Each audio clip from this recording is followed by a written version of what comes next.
नमस्कार, सुप्रभात। सुबह के 7 बज चुके हैं। 7 की बड़ी बात लेकर मैं हूं आपके साथ तृप्ति सोनी। मध्य प्रदेश कांग्रेस सरकार गिरने के साथ बीजेपी की सरकार बनने के ठीक लगभग 1 साल बाद कांग्रेस सरकार में वन मंत्री रहे उमंग सिंघार फिर से विधायकों की खरीदी बिक्री को लेकर राग छेड़ चुके हैं। दरअसल एक बार फिर बीजेपी पर आरोप लगाते हुए पूर्व मंत्री उमंग सिंघार ने कहा कि मुझे भी 50 करोड़ का ऑफर था और साथ ही मंत्री पद देने की भी बात कही थी, लेकिन मैं नहीं बिका क्योंकि मैं आदिवासी हूं और आदिवासी सच्चा होता है। उमंग सिंघार ने ज्योतिरादित्य सिंधिया और उद्योग मंत्री राजवर्धन सिंह दत्तीगांव का बिना नाम लिए कहा कि राजा महाराजा बिक गए हैं, लेकिन मैं नहीं बिका क्योंकि मैं आदिवासी हूं और आदिवासी के साथ आज भी हूं। ये बात उन्होंने अपने ही विधानसभा के खरबैड़ी गांव में ग्रामीणों को संबोधित करते हुए कही है। मंत्री पद दे देंगे सब, लेकिन मैं नहीं बिका। चोरी बिका, मुझे भी खरीदने की कोशिश की गई, मुझे 50 करोड़ रुपए देने की बात हुई। मंत्री पद दे देंगे सब, लेकिन मैं नहीं बिका। चोरी बिका। आपका विश्वास मेरे लिए सबसे बड़ी चीज है, इसलिए राकेश चतुर्वेदी जुड़ गए हैं ज्यादा जानकारी के साथ में। राकेश, एक बार फिर से जो माजरा पिछले साल देखा गया था, पूर्व मंत्री उमंग सिंघार अपनी बेबाकी के लिए जाने जाते हैं, फिर से उन्होंने अपनी विधानसभा में ये बात दोहराई। देखिए, बिल्कुल हम बात करें मध्य प्रदेश में सत्ता परिवर्तन को मार्च में 1 साल होने जा रहा है और इस बीच बात करें मध्य प्रदेश में नगरीय निकाय चुनाव है और जिस तरह से बीजेपी और कांग्रेस, चाहे नेताओं की बात हो, विधायकों की बात हो, सांसदों की बात हो, उन्होंने एक बार फिर जो सक्रियता बढ़ाई है, क्योंकि जिम्मेदारी यही है दोनों दलों की ओर से कि अपनी अपनी जो जिलों की अपनी अपनी विधानसभा जिताने की जिम्मेदारी विधायक और पूर्व विधायकों की है। और इस बीच हम बात करें तो उमंग सिंघार ने वो एक बार फिर वही बात कही है जो कि पिछले मध्य प्रदेश में तमाम जो कांग्रेस के नेता आरोप लगाते आ रहे हैं। आरोप यही है कि मध्य प्रदेश में सत्ता परिवर्तन करने के लिए कांग्रेस के विधायकों को ऑफर दिया गया था और उमंग सिंघार ने कहा है कि उनके पास एक बार फिर उन्होंने इस बात को दोहराया है कि उनको 50 करोड़ का ऑफर मिला था, मंत्री पद भी उनको देने का ऑफर मिला था, लेकिन उन्होंने ज्योतिरादित्य सिंधिया का साथ नहीं दिया, यानी बीजेपी का साथ नहीं दिया और वो बीजेपी में शामिल नहीं हुए। ये बात उन्होंने दोहराई और कहीं ना कहीं लगता है उमंग सिंघार को और तमाम कांग्रेस के नेताओं को इस मुद्दे को लेकर एक बार फिर जनता के बीच चर्चा का विषय बनाया जाए। हालांकि बात करें लंबे अरसे से जो है कांग्रेस है इस मुद्दे को लेकर चली है और उपचुनाव में मुख्य रूप से जो उपचुनाव लड़ा है कांग्रेस ने इसी मुद्दे के आधार पर लड़ा है, लेकिन जो इस मुद्दे के बाद भी जीत है बीजेपी की हुई थी और बीजेपी की सरकार मध्य प्रदेश में जो है एक बार फिर बनी।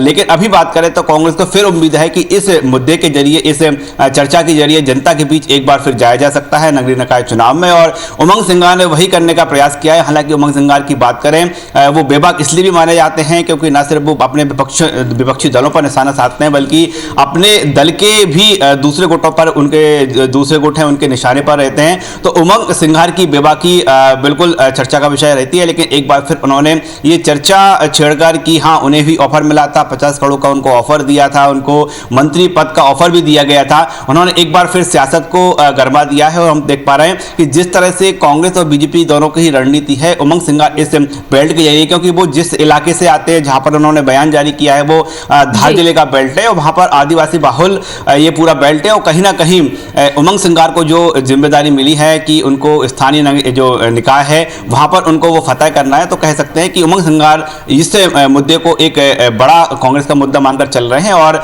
अभी उन्होंने शुरुआत की है। आने वाले दिनों में इस तरह के बयान और भी जारी हो सकते हैं। शुक्रिया आपका राकेश जानकारी के लिए। सीएम शिवराज सिंह चौहान के अमरकंटक दौरे का आज दूसरा दिन है। कल मुख्यमंत्री ने मां नर्मदा की पूजा अर्चना कर प्रदेशवासियों के सुख समृद्धि और प्रगति की कामना की। शाम को मुख्यमंत्री मां नर्मदा की महाआरती में शामिल हुए। मुख्यमंत्री ने माई की बगिया मंदिर प्रांगण का निरीक्षण किया और पुजारियों से मां नर्मदा के उद्गम और मंदिर प्रांगण में लगे गुलाब काबली फूल के पौधों के बारे में जानकारी ली। साथ ही कलेक्टर को फटकार लगाते हुए 5 करोड़ की धनराशि अमरकंटक के नर्मदा नदी उद्गम स्थल और रामघाट को जल्द दुरुस्त करने का निर्देश दिया है। साथ ही लोगों को पर्यावरण को स्वच्छ रखने की शपथ दिलाई। बता दें कि पवित्र नगरी अमरकंटक में 3 दिवसीय मां नर्मदा जन्मोत्सव का शुभारंभ हुआ। इस अवसर पर मां नर्मदा मंदिर, उद्गम स्थल और मंदिर परिसर को सजाया संवारा गया है। उद्गम स्थल नर्मदा मंदिर से नर्मदा शोभा यात्रा भी निकाली गई।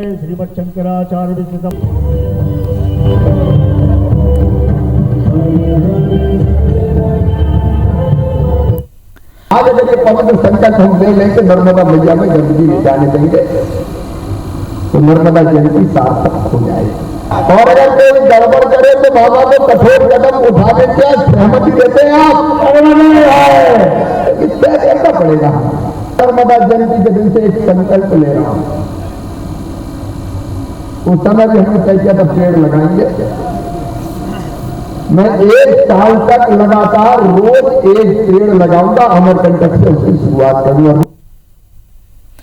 बात छत्तीसगढ़ की कर लेते हैं। छत्तीसगढ़ के मुख्यमंत्री भूपेश बघेल आज असम से रायपुर लौटेंगे। मुख्यमंत्री 2 दिनों तक असम में रहे थे, जहां उन्होंने कई सभाएं की। कार्यकर्ताओं को सीएम ने जीत का मंत्र दिया है। मुख्यमंत्री ने असम में जीत का दावा भी किया है। छत्तीसगढ़ में निवेश को लेकर भी चर्चा हुई है। पर्यटन क्षेत्र में निवेश को लेकर असम में मुख्यमंत्री ने वहां के पर्यटन उद्योग के लोगों से, व्यवसायियों से मुलाकात की और छत्तीसगढ़ में पर्यटन की संभावनाओं को लेकर भी बातचीत की है। स्टार जैन जुड़ गए हैं ज्यादा जानकारी के साथ में। स्टार, मुख्यमंत्री आज वापस लौट रहे हैं, इसके अलावा और कौन सी बड़ी खबरें हैं जो सुर्खियों में रहेंगी? देखिए, मुख्यमंत्री भूपेश बघेल दिल्ली दौरे पे थे। दिल्ली के बाद सीधा आसाम दौरे पर चले गए थे और 2 दिन का उनका आसाम का दौरा था, जिसमें लगातार वो बूथ लेवल ट्रेनिंग कार्यक्रम में शामिल हुए। वहाँ पर जो कांग्रेस के कार्यकर्ता हैं उनको उन्होंने ट्रिप्स दी है।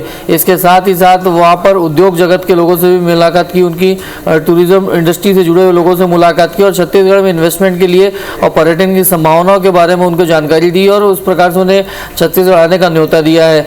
आज की बात करें, आज भी उनके दिन भर के व्यस्त शेड्यूल है, जिसके तहत वो कांग्रेस कार्यकर्ताओं से मिलेंगे, नेताओं से मिलेंगे, अलग अलग डेलीगेशन से, और इलेक्शन मैनेजमेंट के तहत उनको चुनावी टिप्स देंगे और देर शाम वो उसके बाद रायपुर आएंगे। मैं आपको बता दूं कि भले मुख्यमंत्री आसाम दौरे पर, लेकिन उन्होंने हाल ही में जो छत्तीसगढ़ में मौसम में बदलाव हुआ है, कई जगह बारिश हुई है, तत्काल उन्होंने असम से ही सभी जिले के कलेक्टरों को निर्देश दिया है कि तत्काल किसानों के जो फसल को नुकसान हो उसका आकलन करें और उन्हें जो भी मुआवजा मिलता है उसकी प्रक्रिया शुरू करें। तो उसी के तहत आज भी ये आकलन प्रक्रिया जारी रहेगी यहाँ मुआवजे को लेकर, और देर शाम तक मुख्यमंत्री भूपेश बघेल जो हैं रायपुर लौटेंगे। जी, शुक्रिया आपका स्टार जानकारी के लिए। तो सीएम भूपेश बघेल आज रायपुर लौट रहे हैं, जिसके बाद उनके कई कार्यक्रम हैं।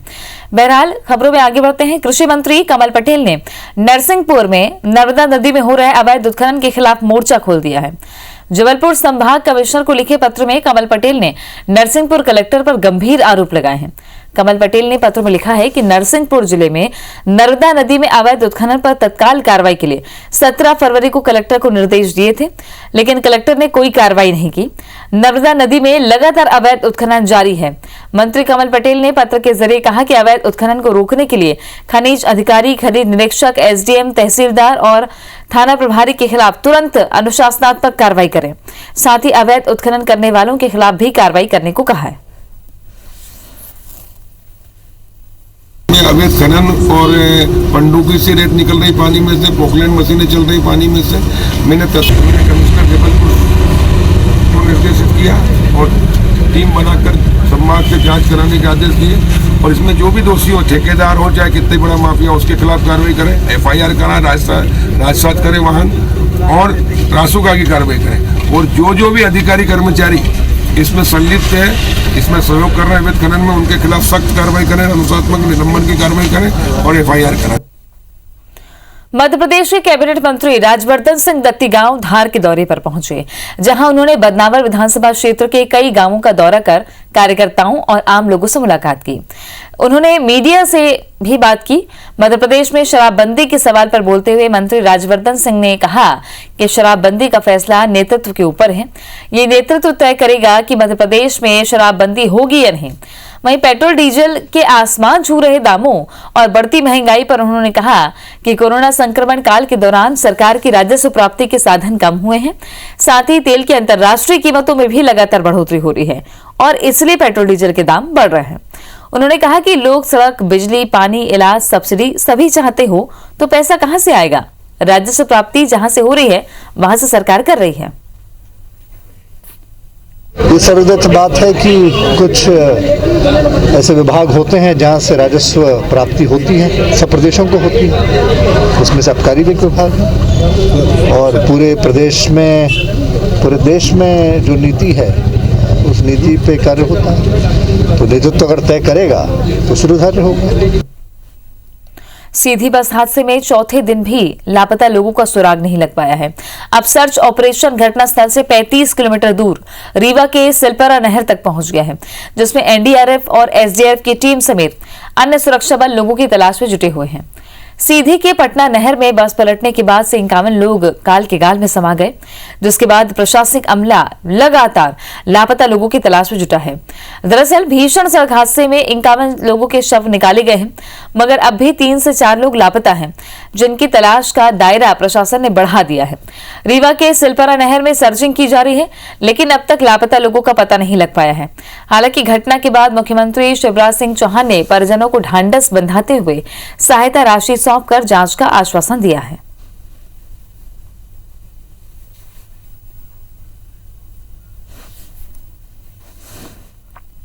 तो सीधी बस हादसे के बाद पूरा सरकारी तंत्र हरकत में है। मुख्यमंत्री ने खुद सीधी में 24 घंटे बिताकर जमीनी हालात देखे और अव्यवस्था, अनदेखी, लापरवाही पर जमकर भड़के। कुछ अफसरों पर गाज गिर चुकी है, कुछ पर आगे एक्शन हो सकता है। सीएम शिवराज सड़कों पर उतरे तो परिवहन मंत्री ने भी वरिष्ठ अफसरों के साथ बसों की चेकिंग का अभियान छेड़ दिया।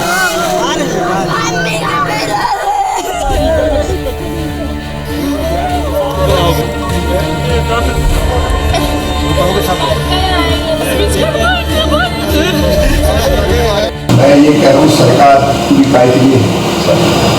हम ये कह रहे हैं कि क्या करें साहब, 3-4 घंटे के जाम हो जाता है तो सब सो रहे थे क्या? कौन मेंटेन करेगा रूल बताओ? एक चीज का जवाब पहले, रूल मेंटेन करो। अगर ऐसी कोई दिक्कत थी तो हाईएस्ट अथॉरिटी को आप क्या करोगे ये बताओ? सर ये था सर कि सभी को शोकॉज नोटिस को जारी कर दिया गया। नहीं, शोकॉज तो मैं देती हूँ, मुझे क्या करना है, रोड का क्या करोगे?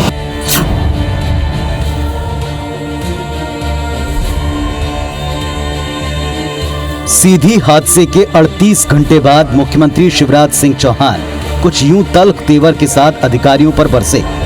बुधवार को मुख्यमंत्री सीधी पहुंचे और 7 गांव में जाकर पीड़ित परिवारों से मुलाकात की।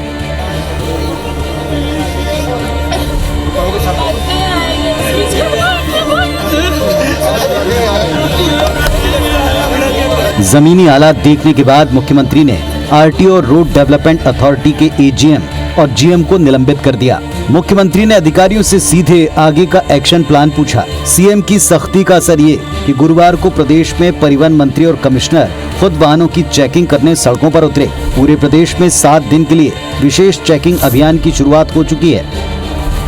मुख्यमंत्री ने सीधी से लौटकर बैठक में निर्देश दिए कि फौरन सड़क की मरम्मत की जाए, क्रेन की व्यवस्था की जाए, वैकल्पिक मार्ग बनाने की कार्य योजना बनाई जाए। प्रदेश में जर्जर घाटों, खराब सड़कों, पुल पुलिया का सर्वे करवाकर सुधार कार्य शुरू कर दें।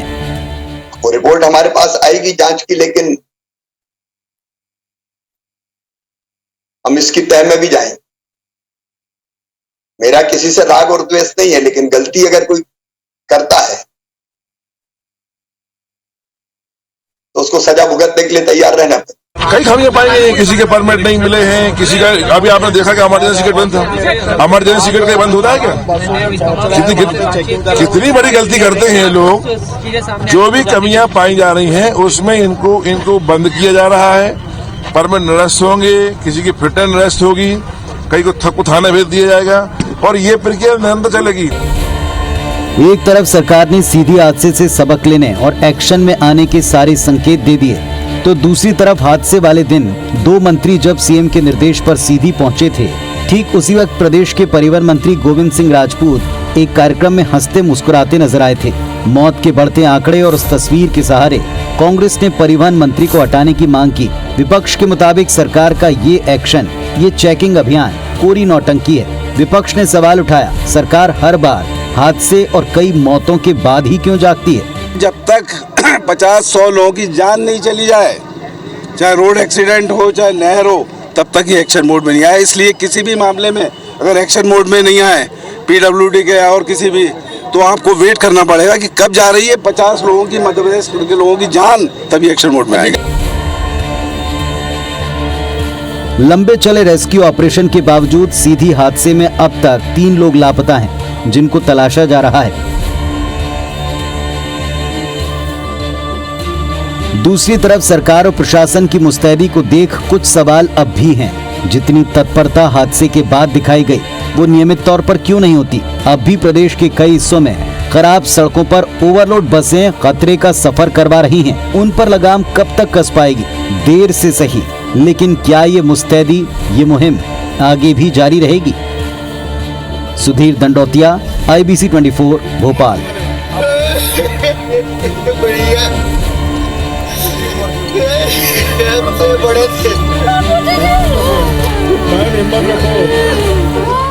ग्वालियर में एक पिता ने अपनी ही 14 साल की बेटी के साथ हैवानियत की हद पार कर दी।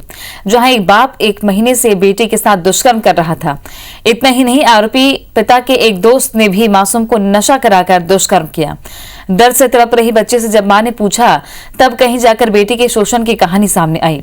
मासूम ने चाइल्ड लाइन को फोन पर पूरे मामले की सूचना दी। पुलिस ने आरोपी पिता को गिरफ्तार कर लिया है। दरअसल 14 साल की बच्ची 8वीं की छात्रा है। घर में वो अपने माँ, पिता और 2 भाई बहन के साथ रहती है। पिता डंपर चलाता है। करीब 1 महीने पहले पिता रात 1 बजे डंपर चलाकर आया और नशे की हालत में सो रही बेटी के कमरे में पहुंचा, जहां उसने सो रही बेटी को जान से मारने की धमकी देकर दुष्कर्म की घटना को अंजाम दिया। यही नहीं, कुछ दिन बाद दोस्त के घर बच्ची को छोड़ आया, जहां कल्ला नाम के उसके दोस्त ने भी पहले तो बच्चे को जबरन नशा कराया और फिर उसके साथ दुष्कर्म किया। आरोपी पड़ोसी कल्ला फरार है।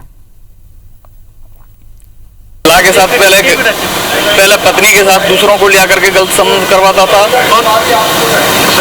इनका पति। फिर बच्ची के साथ में दूसरों को, दोस्तों को दारू खुद पीता था और दूसरों को पिलाता था। और अब बच्ची के साथ में ऐसा गलत संबंध तो गलत व्यवहार करवा रहा है। ने अपने पिता के विरुद्ध शिकायत की है कि उसके पिता ने उसके साथ गलत काम किया। अब जिसकी रिपोर्ट पे अपराध कायम किया गया है। मंडला में एक महिला की पिटाई का वीडियो वायरल हो रहा है। वीडियो में एक युवक जबरदस्ती एक महिला से बात करने की कोशिश कर रहा है। महिला उससे बात नहीं करना चाह रही है। महिला के भागने की कोशिश में युवक उसका पीछा करते हुए उसे मारने लगता है। मारपीट के दौरान महिला जमीन में गिर जाती है। इसके बावजूद भी वो उसे बुरी तरह पीटता रहा। लोग ये तमाशा देखते रहते हैं। इसी दौरान किसी ने अपने मोबाइल से वीडियो रिकॉर्ड कर वायरल कर दिया। काफी देर बाद 2 लोग आरोपी को रोकते हैं। पुलिस ने वीडियो की पुष्टि करते हुए इसे महाराजपुर थाना क्षेत्र के हृदय नगर का बताया है। वहीं इस पूरे मामले में पुलिस ने दोनों को परिचित बताया है। पूर्व में इनके बीच रिलेशन थे, लेकिन महिला अब उससे संबंध नहीं रखना चाहती थी। इस कारण आरोपी उससे मारपीट करने लगा। पुलिस ने आरोपी के खिलाफ मामला दर्ज कर लिया है।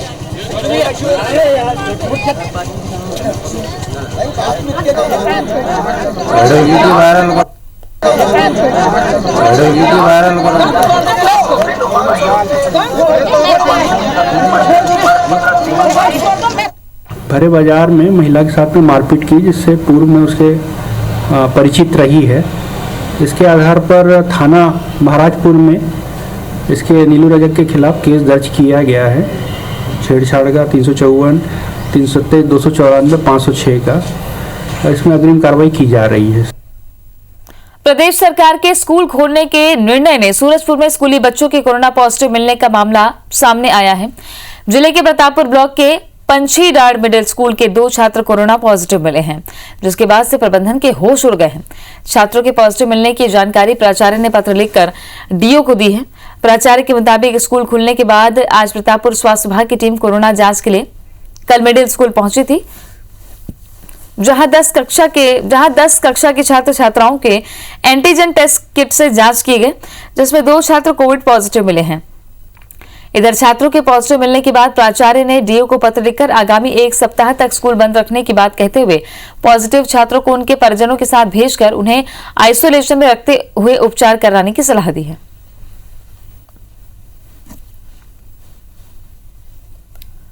राजधानी रायपुर के सरस्वती नगर थाना पुलिस ने पिकाडली होटल में जुआ खेलते 3 लोगों को पकड़ा है। तीनों आरोपी रायपुर के ही हैं। पुलिस को होटल में जुआ खेले जाने की सूचना मिली थी, जहां पुलिस साइबर सेल की मदद से छापामार कार्रवाई करते हुए गुड़ियारी निवासी प्रकाश सिंह, योगेश चंद्राकर, मोहब्बत बाजार और हीरापुर निवासी घासीराम सिंह को पकड़ा है और आरोपी के पास से कैश 42,800, मोबाइल और ताशपत्ती जब्त किए हैं। मामले में पुलिस एफआईआर दर्ज कर कार्रवाई कर रही है।